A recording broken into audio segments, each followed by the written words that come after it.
কাটো ওরকম স্টার্ট কথাটা। নমস্কার, আমি এখন একজন পেশেন্টের সাথে আবার কথা বলবো।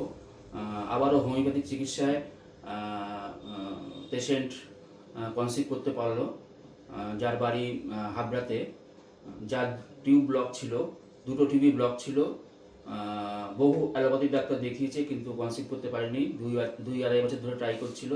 আমার কাছে এসছিল 13/10/2025, মানে 1 মাসও এখনও হয়নি, 1 মাস হয়েছে সে কনসিভ করেছে।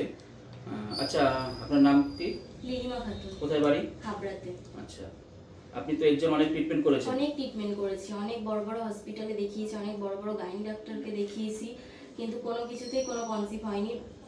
টিউব ব্লক ছিল বলে লাস্ট পর্যায়ে আমি যে ডক্টর দেখাতাম তিনি বলেছে যে হয়তো যে ক্রিটিক্যাল যে ট্রিটমেন্টগুলো করা হয় পেটের ওপরে সেইগুলো হয়তো করতে হতো অপারেশনের দ্বারা বা কোনো সার্জারির দ্বারা করতে হতো।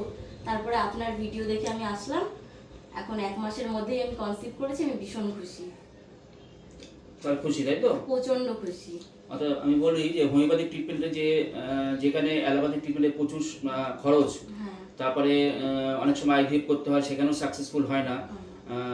আপনার মতো আরও অনেক পেশেন্টের দুবার আইভিএফ ফেল হয়েছে, তারাও সাকসেস হয়েছে। আর এটা খুব তাড়াতাড়ি হলো 1 মাসের মধ্যে। যেখানে টিউব ব্লক ছিল, দুদিকে টিউব ব্লক ছিল, যেটা তাই তো ডাক্তারবাবুরা বলেছেন তো, আমিও রিপোর্ট দেখেছি দুদিকে টিউব ব্লক। সেখানে হোমিওপ্যাথিক ট্রিটমেন্টে সত্যি যেখানে আশাতীত ফল পেয়েছি আমরা। এরকম বহু আছে যেখানে অ্যালোপ্যাথিক ট্রিটমেন্ট পেশেন্টরা পারে না, খরচা করতে পারে না, সেখানে আমাদের কাছে ট্রিটমেন্ট করে এসে পেশেন্ট সাফল্য পায়।